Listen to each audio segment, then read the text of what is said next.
Ouais, salut, c'est Rayman. Alors comme ça t'intéresse de savoir qu'est-ce qu'on peut trouver dans un supermarché en Russie? Eh bien bravo à toi, sache que tu es une personne très curieuse, voire même culturée. Si jamais tu débarques sur cette chaîne, sache que moi c'est Vadim et ça fait plus de 10 ans que je fais des vidéos vis-à-vis de sujets russophones, mais pas que, et de manière, disons, très intérimaire. Oh, c'est parce que parfois j'ai pas le temps et puis j'ai aussi la flemme, hein, voilà. Et du fait de ne pas être régulièrement actif, et chose que j'ai constatée en fait en sortant ma dernière vidéo, eh bien c'est que YouTube a tout simplement démonétisé l'entièreté de ma chaîne. Voilà, YouTube toujours aussi sympa pour changer. C'est aussi pour ça que je te propose de venir sur Instagram, puisque c'est là-bas que je ferai des formats courts sur des sujets relatifs à ma chaîne, en plus de mes vidéos de parcours et d'exploration urbaine. Bon, je l'ai remarqué, mais depuis 2-3 ans, il y a plein de chaînes YouTube de Français vivant en Russie qui te font des vidéos pour te raconter la vie sur place, pour te montrer à quel point le métro de Moscou, il est beau et qu'il n'y a pas de clochard. Je suis d'accord à 100% avec ça, hein, mais juste on arrête avec le métro de Moscou, s'il vous plaît, on a compris en fait. Pour le coup, j'ai décidé d'aller dans un hypermarché plutôt géant, on va dire, qui s'appelle Sigma et qu'on peut comparer donc à un Walmart américain. J'ai embarqué ma GoPro et j'ai vlogué, histoire de vous montrer un peu qu'est-ce qu'on y vend là-bas, parce que je trouve ça toujours intriguant de voir un peu ce qu'on peut trouver dans les supermarchés à l'étranger, histoire de comparer un peu avec chez soi. Exemple simple, ce paquet de bonbons goût camembert que j'ai aperçu à Hong Kong en 2018. Allez, bon visionnage et à plus tard. Yes, alors ça y est, je me situe juste devant le magasin en question. On est le 8 juin, il est 21h03 et il faut savoir que ce magasin est ouvert 24h sur 24. Tu peux y aller à 3h du matin faire tes courses, il n'y a pas de problème. Je vais essayer de passer le magasin discrètement par rapport au vigile, donc on se retrouve tout de suite. Ok, c'est bon, j'y suis. Alors ça y est, là je sais pas par quoi commencer. Là j'arrive dans le rayon directement avec tout ce qu'il faut pour le banya, ce fameux sauna russe. Alors on a tous les accessoires ici, on a toutes les huiles essentielles juste là. Ça, ce sont des feuilles de vigne. En fait, on les utilise pour frapper sur le corps pendant le banya, quand il fait bien chaud, et ça aide à la circulation du sang. Là, j'arrive directement dans un rayon où il y a toutes les réductions possibles sur divers produits, à commencer par le Coca-Cola. Oui, maintenant ça s'appelle Dobre Cola, parce que le Coca-Cola subit des sanctions aussi, donc n'est plus en Russie. J'en ai plus trouvé, la dernière fois que j'en ai vu, c'était il y a 2 ans. Là, par exemple, on a tous les chocolats, tous les thés possible, on a du café. Ça c'est un truc que j'ai remarqué justement en Russie, on boit beaucoup plus de café soluble dans ce style que du café en espresso. Du café soluble jusqu'à la fin du rayon, juste là, voilà. Là je traverse le rayon des vêtements. Alors pareil, les vêtements, il y a vraiment tout et n'importe quoi. Le fun. Alors ça, s'il y a un moustique sur le t-shirt, c'est parce que vraiment la Carélie, c'est une région envahie de moustiques au mois de juin. C'est la meilleure période pour les moustiques, et j'en ai subi les conséquences. On est vraiment dans le rayon enfant, qui est à l'entrée du magasin. Pareil, là on a tout ce qui est... Oh, attendez. Alors, ok, ils ont plus de Lego, mais ils ont LB, d'accord, c'est l'équivalent, regardez.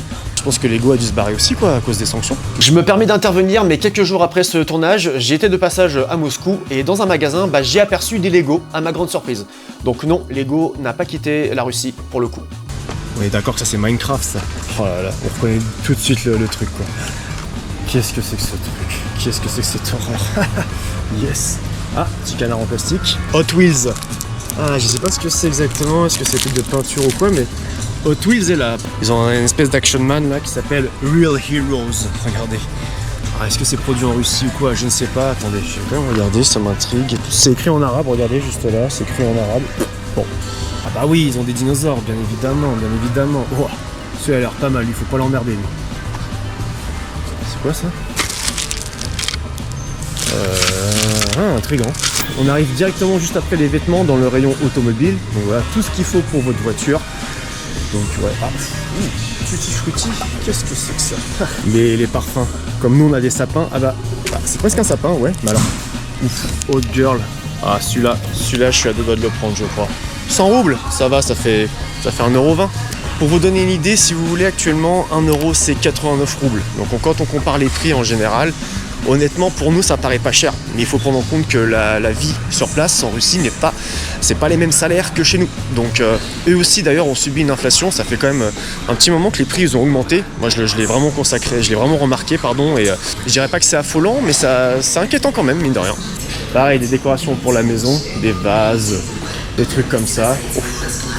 Ah bah ça, le bon goût, ça a toujours existé ça par contre. Waouh, leurs de jardin ils sont gigantesques en fait là. 2300 roubles, je vois, ça va, ça se tient on va dire. Petit hérisson par ici, un hibou. Écoutez, on juge pas, il en faut pour tout le monde. Oh, c'est mignon ça, c'est pour les chiens, c'est pour les enfants. Je sais pas, mais c'est tout petit. Si t'as envie d'acheter un petit sapin à planter à la maison, tu peux aussi. On va aller dans le rayon des boissons, tiens. Là, ils ont une passion pour les boissons énergisantes ici. Il y a des boissons que je pense pas qu'on ait en France, par exemple la Burn. Alors, ça me dit absolument rien, je sais pas si on l'a. Et Adrénaline, par contre, ça c'est une boisson locale. Enfin, je veux dire, c'est une boisson russe. Tu la trouveras pas en Europe. Hop. Red Bull est toujours en Russie, comme vous pouvez voir. Ça, il n'y a pas de problème. Et ça, là-haut, ils ont encore un truc qui s'appelle Wake Up. Je sais pas, je ne connais pas. Là, on a le jus d'orange, tout ce qui est jus de pomme, etc. Regardez-moi ce bocal de jus de tomate. C'est ouf. Il y a combien de litres là? Attendez, il y a 3 litres. Et ça coûte 271 roubles, un truc comme ça. Ouais, c'est ça. À côté, on a des trucs aux fruits rouges avec de la pomme. Attendez, d'où on fait des jus dans des paquets de pommes potes. Ça me fait halluciner, vraiment, ils ont des emballages assez chelous, quoi. Comme vous avez vu tout à l'heure pour le Coca-Cola, et ben la marque c'est Dobre, qui veut dire quelque chose de bon, d'agréable. Et c'est vraiment la marque de jus en Russie. Et ici, je crois pas qu'il y ait de Tropicana. Des marques très connues mondialement comme on peut en avoir, et ben il y en a pas. Vraiment, regardez. Il y a encore cette marque là qui s'appelle Lubim, qui veut dire mon préféré. Hop, on a J7 juste là. Il y a là aussi Ya, le R à l'envers de corne, ça veut dire moi. Pareil au niveau des sodas, regardez. Hop, tout ça. Comme vous pouvez voir, il n'y a pas Coca-Cola, il n'y a pas Pepsi, il n'y a pas Sprite. Vraiment, toutes les grandes marques internationales sont quasiment toutes parties. Ils ont leur propre boisson en fait. Là, regardez, ils ont une espèce de jus de citron qui est là. Une limonade à eux, pardon. Ça, c'est une limonade de la marque Rich. Ils ont leurs canettes, ils ont tout ça. Cool Cola. Alors là, il y a marqué crimé. Je trouve qu'en Russie, d'ailleurs, ils font pas mal d'efforts sur les designs des canettes, de plein de produits à vendre, comme ceci par exemple. Je trouve ça vraiment sympathique. Le design, ça donne envie d'acheter presque. Je sais qu'en Europe, on fait la même, mais je trouve qu'en Russie, ils font des efforts. Vraiment, ils font des efforts malgré tout. Lipton, par contre, il est resté. Regardez. Hop, ça, Lipton Ice Tea, ça, c'est resté pour le coup. Quand tu bois des sodas ou des alcools, tu es accompagné de chips. La marque Lay's est toujours d'actualité. Putain, on en a même au homard. Tiens, on va passer vite fait dans le rayon des vins, regardez. Ça, c'est des vins du Chili. Voilà, là, marqué Chili, donc c'est vraiment importé depuis ces différents pays comme le Chili, l'Argentine, même l'Espagne un peu, il me semble. J'ai cru voir des bouteilles espagnoles. Est-ce qu'on a des vins français? Je vais essayer de vous trouver ça, attendez. Voilà, regardez-moi. Bordeaux supérieur, élevé en fût. Eh, c'est fou ça. Alors par contre, la bouteille, elle coûte à peu près 1357 roubles. Jardin de la Torre, Château Labarde, Châtelain, machin. Alors la question c'est, est-ce que ces bouteilles sont vraiment françaises? On vérifie. De toute façon, ils mettent toujours une étiquette derrière leur bouteille pour indiquer des informations en russe. Et là, regardez, produit de France. Donc franchement, ils se moquent pas de nous, c'est bien du vin français. Là, on a du vin qui vient de Aprésie. C'est une région indépendante à côté de la Russie. Là, on a des vins d'Arménie qui sont juste là, il y a marqué Arménie. Ils vous disent l'origine des pays, des régions d'où vient le vin. Moldavie, tiens, juste là, on a du vin de Moldavie. Un petit hérisson très sympathique, c'est du Merlot. Sauvignon blanc, par exemple. Ouais, même leurs bouteilles de vin sont sympathiques. Bon, par contre, désolé, mais les bouchons comme ça, là, c'est pas du liège, c'est pas du vrai vin, je suis désolé. Ouais, tout ça, ça vient de Géorgie, comme vous pouvez voir. De toute façon, regardez, ça c'est écrit en géorgien juste là. Ah, on a même du rosé, regardez. Celui-là, il vient d'Afrique du Sud et celui qui est à côté, il vient de Nouvelle-Zélande. Je ne sais pas qui c'est, mais la bouteille est incroyable. Je l'aime beaucoup. Je peux pas passer à côté de ça, je vous emmène dans le rayon des bières. Regardez-moi ce frigo gigantesque à bière. Alors, je sais pas par quoi commencer, mais les Russes importent beaucoup plus de bières qu'ils en produisent, j'ai l'impression, parce que on a des bières qui viennent des pays de l'Est, par exemple de Hongrie, qui viennent de République tchèque, surtout la Koziel par exemple. Bon, il y a cette particularité en Russie de produire des bières, disons, étrangères, mais locales. J'ai un exemple à vous donner, c'est la bière C64 blanche qui maintenant n'existe plus, mais qui a été renommée en Krone blanche. Voilà, ça c'est le même goût. C'est la bière blanche comme on a la C64 en France, mais celle-ci est produite ici en fait. La Baltica, ça c'est un peu leur Kronenbourg à eux, c'est un peu une valeur sûre en Russie, c'est la bière, on va dire numéro 1. C'est peut-être pas la meilleure, mais c'est une des plus connues. Ça à l'époque, ça s'appelait Garage, et maintenant ça s'appelle Tony's Garrett. C'est-à-dire qu'en l'espace de quelques années, ils ont quand même réussi à modifier les noms de leurs bières. Alors celle-là, c'est une bière qui s'appelle Achota, et Achota veut dire chasseur. Mais elle est tellement forte, t'as l'impression de boire de la 8-6. Vraiment, je vous recommande pas du tout de boire cette bière-là. On a des bières biélorusses par ici, on a des bières allemandes juste là, il y a de la Guinness. Ah, alors, là il y a des bières aussi encore ici, regardez. Bon bah ils ont de la Corona, ça c'est good. Oh. Bober kurva. Dva bobra. Putain, ça vient d'où ça? Ça vient de Russie. Génial. Ah, il y a de la Bud. Ok, Ougarden et Stella Artois, ils sont encore là. Yes. Non, Amsterdamer, mais bordel, ça c'est des bières qu'on buvait à 20 ans et qui nous défonçaient le crâne. Et ça, ils sont encore ici en fait. Ils les ont en bouteille. Nous, c'était des canettes quoi. Ok, là on rentre dans un rayon avec des bières un peu plus locales et artisanales, donc ça, des prix déjà un peu plus chers, on va dire. J'adore leur design de bière. Vraiment, ils s'éclatent les mecs, hein, vraiment. Moi j'aime bien. Et là on est quand même sur des prix plus élevés quoi. Parce que si on regarde le prix des bières généralement en canettes, des choses comme ça, on est autour de 100 roubles, voire 70 roubles. Là il y a un rayon juste là à côté où c'est les bières les plus chères. Regardez. Là on atteint des prix comme 230, 300 roubles pour une canette de bière, 349. C'est de l'IPA. Bon bah tous les trucs un peu hipster c'est forcément plus cher, hein, bien évidemment. Mais ouais non, elles ont l'air très bonnes, hein, je dis pas. Ça c'est une bière au chocolat. Chocolat, sérieux? Mais non. Blanche, ma chérie. Et juste à côté, une bière à la banane. Avec des prix, des prix assez conséquents, on va dire. Mais mine de rien, il y a des bonnes bières en Russie. On est dans le rayon des alcools forts. Je vais rapidement faire le tour. En fait, c'est un rayon où on vend des alcools forts et en même temps, on vend des cigarettes. Comme si tu étais dans un espèce de duty free.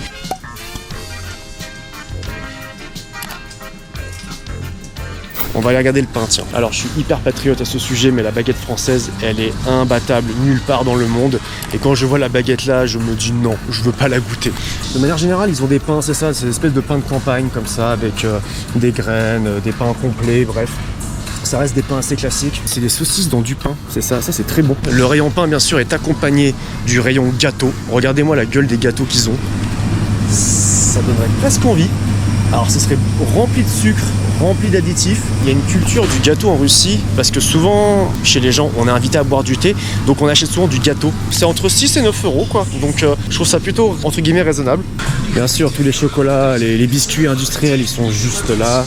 On a plein de trucs. Ah bah, Snickers, Twix. Oh, je sais pas pourquoi, mais ils ont renommé les barres de Snickers, là. Ils ont marqué Super Vadik. Il faut savoir que Vadik, c'est un peu un surnom pour Vadim. Ils ont des Kinder Surprise, ouais, ils sont géants. Oula, par contre, ils sont très très chers, hein. Ils coûtent presque une vingtaine d'euros. Hein. Des bonbons et des chocolats. Visiblement, ils ont toujours Ferrero Rocher et Raffaello. Alors ça, j'ai déjà vu en France, mais la première fois que je l'ai vu, c'était en Russie. Le chocolat qui s'appelle Merci. Ok, donc Barilla existe toujours, mais à un prix assez zinzin, on va dire. Ouais, 358 roubles. Et quand on compare avec les pâtes locales, 63 roubles. Là, pareil, regardez, si vous voyez les différentes pâtes et les différents prix, ça n'a rien à voir. Le ketchup chez eux, ça, ils adorent le ketchup. Heinz, ça c'est le ketchup national ici. Ils ont leur marque, hein, comme vous pouvez voir juste à côté. Slaboda, ça c'est la marque locale, mais Heinz reste hyper imbattable, on va dire. Je parlais de café soluble tout à l'heure, mais là, regardez, ils ont l'or de espresso. D'accord, ok, pas mal. Là, ils ont du café en grains, et là, ils ont des gros paquets de café qui nous viennent... Ah, ils nous viennent de Hollande. Café égoïste, yes. Ils ont un problème avec les marques et les noms français aussi. Alors il y a un thé en particulier ici dont le nom m'a bien intrigué depuis toujours. Ouais. Alors le chocolat chaud Nesquik qu'on voit juste ici, contrairement à celui qui est là, la différence de prix est juste colossale. Ah ouais, c'est pas à la portée de tout le monde. Là, j'ai envie de vous montrer un truc typiquement russe, les fameuses tomates et les concombres ou les cornichons en bocal. Regardez-moi ça. Ça a l'air tellement délicieux. Ça, c'est vraiment le truc que tu as quand tu as une datcha. Tu fais pousser tes légumes et après, tu les mets dans des bocaux comme ça et tu les conserves pour les manger l'année prochaine. Ah, bah écoutez, la marque Bonduel pour le maïs est ici. Regardez, ça, c'est du Bonduel, ça. C'est fait en Russie. Pareil pour les petits pois, juste là. C'est marqué Bonduel. Allez, on va se promener dans le rayon des fruits et légumes. Ok, ils ont des pommes, bien sûr, il y a des oranges, ça c'est pas le problème. Ils ont des mangues aussi. Bon, on a quelques-uns qui font la gueule. Et ils ont des melons et des pastèques. Là, les pastèques qui nous viennent du Kazakhstan ou de Russie. Les bananes, 139 roubles le kilo. Ça fait presque 1,50 €. Ça vient d'Équateur. Alors, niveau plastique, j'avoue, les Russes sont pas non plus les plus forts là-dessus, mais il y a du sous-vide dans tous les sens. Hop, les champignons, les asperges, les salades. Il n'y a rien à envier par rapport à chez nous, on va dire. Les tomates, toujours les petites tomates. Il y a du gingembre, ça c'est pas le problème, c'est cool. Alors, j'ai goûté leurs tomates en Russie, elles ont 10 fois plus de goût qu'en Europe. Enfin, du moins en France. Vous les achetez, je sais pas, à Lidl ou n'importe où. Elles ont pas de goût. Elles ont vraiment pas de goût et c'est vraiment dommage. Elles nous viennent en plus de Turquie, donc elles ont quand même fait du trajet et elles sont bonnes, elles sont juteuses. Oh, regardez, ils ont du maïs directement pioché dans l'arbre, on va dire, enfin dans la plantation. Même pas genre en sous-vide emballé, il est directement comme ça. Les pommes de terre, bien évidemment, elles nous viennent d'Azerbaïdjan. Elles sont à même pas... elles sont à quasiment 1 € le kilo. Ça, c'est plutôt un prix sympa. Et là, on a des citrons qui nous viennent de Turquie. Ouais, les citrons de Turquie. Hop, les cerises, elles nous viennent de Serbie. Ah oui, regardez, ils ont encore des mangues par ici, des grenades. Ils ont des fruits comme ça qui nous viennent de pays asiatiques, de Thaïlande. Ça vient de Thaïlande. Je sais plus c'est quoi le nom de ce fruit-là, je suis désolé. Là, ils ont des kiwis qui nous viennent d'Iran.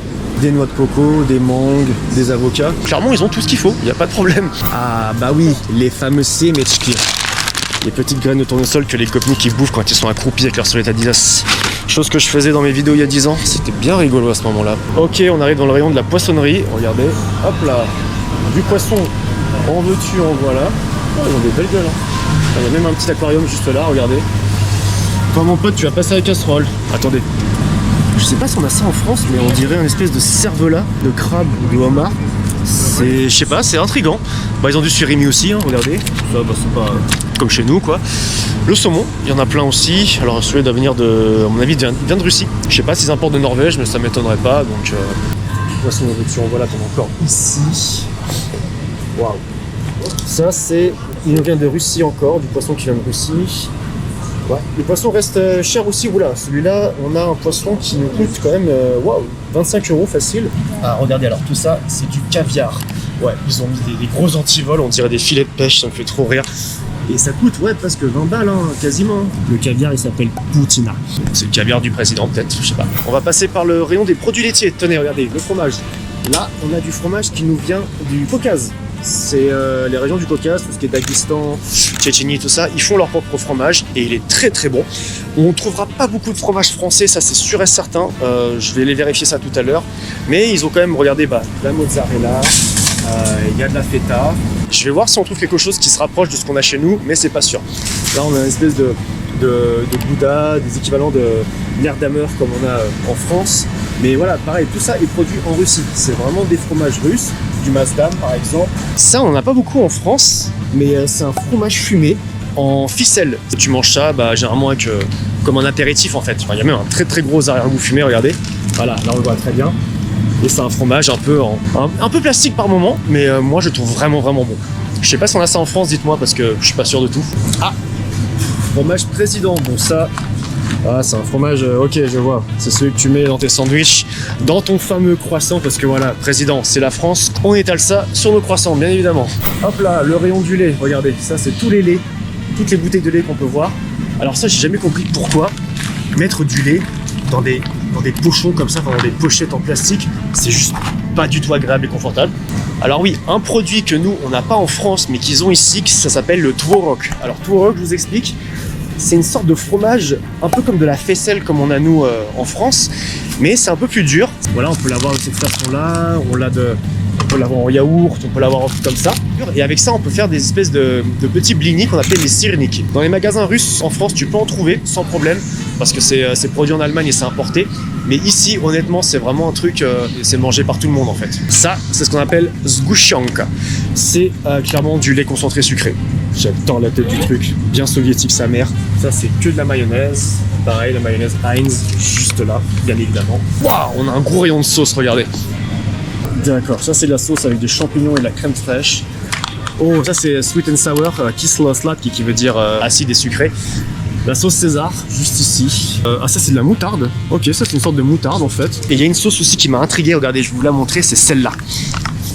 C'est une sauce avec du fruit rouge. Je me rappelle plus du nom exact, je vais vous retrouver ça tout de suite pendant le montage. Juste à côté, ils ont même de la sauce avec de la grenade. Waouh. Et en fait, les sauces aux fruits rouges, elles sont sucrées, mais je vous jure qu'avec de la viande, ça passe. Clairement, je vous conseille de tester si vous avez l'occasion. Mango chili. Mais... oh là là, ça a l'air trop bon. Niveau charcuterie, ils ont vraiment... c'est des fans de saucisses, on va dire, regardez. Il n'y a que de la saucisse, que de la saucisse. C'est délicat dit comme ça, mais vous avez compris. Hop, ils ont du salami également, ils ont du bacon. Ils ont tout plein de différents types de saucissons et C'est un équivalent de cervelas si vous voulez. C'est ce qu'on appelle Doktorskaya. Regardez la texture, voilà, Doktorskaya. C'est une texture de cervelas un peu et c'est très populaire en Russie. On bouffait souvent ça étant enfant avec un morceau de pain et un morceau de fromage et ça passait crème. Ah, ils ont du saucisson, regardez, ils ont du fuet. Et ça c'est avec de la figue. Ok, et ça vient d'où ça? Ah, ça vient de Russie. Et vous voyez, encore une fois, ils jouent sur les produits internationaux, mais ils les font à la russe. On se rapproche doucement des produits surgelés. Comme en France, il y a tout ce qu'il faut. Il y a de la soupe, par exemple, regardez, ils ont tous leurs différents types de soupe. Des nuggets, des nuggets, hop, des crêpes. Ah, des pizzas. Ah, c'est marrant parce que, regardez, le design de la boîte me rappelle une marque qu'on a en Europe. Je vais vous l'afficher tout de suite. Ils ont aussi des vraies pizzas, regardez, en boîte, comme ça. Bon, entre nous, elles n'ont pas l'air super bonnes parce que, voilà, ça reste quand même de l'industriel. Et à côté de ça, si vous voulez, on a aussi tout plein de plats déjà faits, déjà préparés en sous-vide, avec des salades. Dites-moi, c'est quoi l'intérêt d'emballer des fruits dans un truc comme ça sous vide?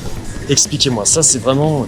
C'est pas qu'en Russie qu'on voit ça, hein, mais vraiment c'est un truc qui me fume à chaque fois de voir ça. Un autre produit que je veux vous montrer, qui est aussi un plat très très populaire par ici, c'est les pelmeni. Voilà, ça c'est leur ravioli à eux qu'on appelle les pelmeni. Ça se mange énormément ici et c'est à base de porc ou de bœuf de manière générale, ou bien ils mixent les deux. Et les pelmeni peuvent varier entre 250 roubles et 500-600 roubles. Alors, regardez-moi ces fromages là, ils ont l'air bons aussi, tiens. Ils nous viennent d'où? Biélorussie principalement, Russie, ouais. Et je crois pas qu'il y ait d'autres pays indiqués. Vous remarquez, ça fait comme si tu allais à Auchan. A contrario, en France, on a souvent dans les Carrefour ou dans les Auchan, vous savez, des rayons produits du monde. Et ici, j'en ai pas vu pour le coup. Par contre, il faut savoir que la nourriture asiatique est très populaire. Là, on arrive dans le coin où il y a toutes les boissons, venant d'Asie, je ne sais pas exactement, mais ouais, Kitai, tiens, bah oui, marque Chine. Comme vous pouvez voir, c'est vraiment importé directement. Et on remarque que c'est une culture très populaire en fait en Russie. Regardez encore là, on a des trucs. Ils ont même des trucs avec des personnages de Naruto, des personnages de manga. Vraiment, qu'est-ce que c'est que ça? C'est des chips au calamar. Mais le paquet il est gigantesque, c'est quoi ce truc de ouf? Ça coûte combien? 543 roubles. D'accord, ok. Du cidre, quand c'est du cidre ou c'est de la limonade, je comprends pas. Vous voyez, il y a marqué limonade, c'est très intriguant. Mais ça m'attire pas plus que ça au final, hein. J'ai même pas envie de goûter quoi. Très original leur thermos, regardez-moi ça. Une grosse balle. Alors je viens de repasser dans le rayon de l'alcool et en fait là il est déjà 22h05 comme vous pouvez voir. Et en fait, regardez, ils ont mis un cordon.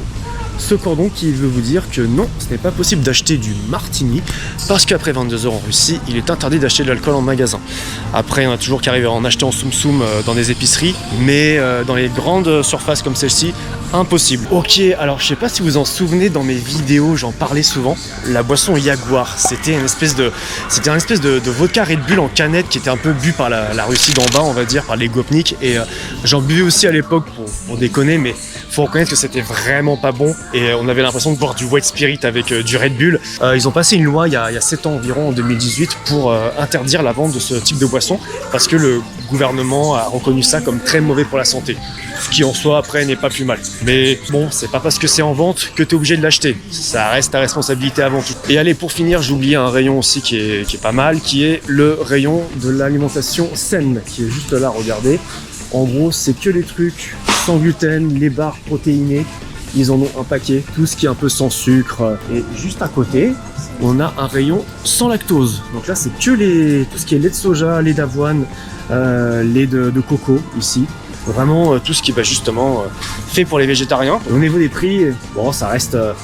ça se rapproche un peu de la France, on n'est pas loin du 1,60€ la bouteille de lait. Genre celle-là, waouh, celle-là coûte quand même 260 roubles. Ça, c'est par exemple du lait sans lactose. On est sur du 1,50€ à peu près, ouais, c'est ça. Pas sans gluten, ils en ont aussi. Voilà, pareil, des prix pour la quantité, c'est des prix assez chers aussi, quoi, comme en Europe. Alors, je viens juste de quitter le magasin il y a environ 10 minutes. Et là, comme vous pouvez voir, eh bien, il fait pas nuit parce que c'est la période des nuits blanches dans la région où je suis. Donc voilà, on a fait un petit tour dans le fameux hypermarché Walmart Sigma, ouvert 24h/24. Et pour le coup, voilà, c'était vraiment histoire de vous montrer un peu quel type de produit se vend. Je pense que ça peut vous intéresser ou pas. Mais en tout cas, merci à vous d'être resté jusqu'au bout pour voir un peu tout ce qu'il y avait. Ils produisent eux-mêmes leurs produits, malgré le fait que s'il y a eu des sanctions et que certaines marques de nourriture soient parties, et bien ils se disent juste bon bah si c'est plus là, bon, on va créer notre propre marque, on va faire un équivalent à la russe et il n'y a pas de problème là-dessus. Bien évidemment que les prix ont augmenté, ça c'est un fait, je l'ai constaté quand j'ai comparé les prix il y a 5-6 ans par exemple, et que bien évidemment chaque produit peut être abordable ou non selon le niveau de vie de chacun, c'est très variable selon ton salaire, comme en France en fait. Merci à vous et je vous dis à la prochaine, peace.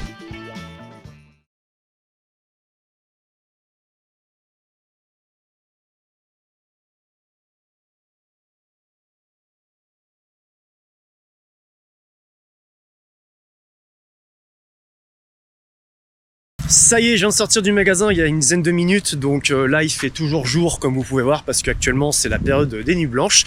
Donc voilà, c'était une petite vidéo comme ça pour le plaisir, je voulais vous montrer un peu comment ça se passe, qu'est-ce que mangent les Russes en général. Il y a eu des prix qui ont augmenté sur certains produits, ça c'est un fait, et bien sûr certains produits ne sont pas forcément abordables pour tout le monde selon le niveau de vie de chacun, mais quoi qu'il arrive, ils ont tout ce qu'ils veulent, ils ont tout ce qu'il faut, et que même si par exemple des marques ont quitté le territoire à cause du conflit ukrainien, et bien les Russes se disent juste bon si vous êtes plus là, on va faire comme vous avez fait mais à notre sauce. Donc voilà, ils sont assez malins sur ce truc là,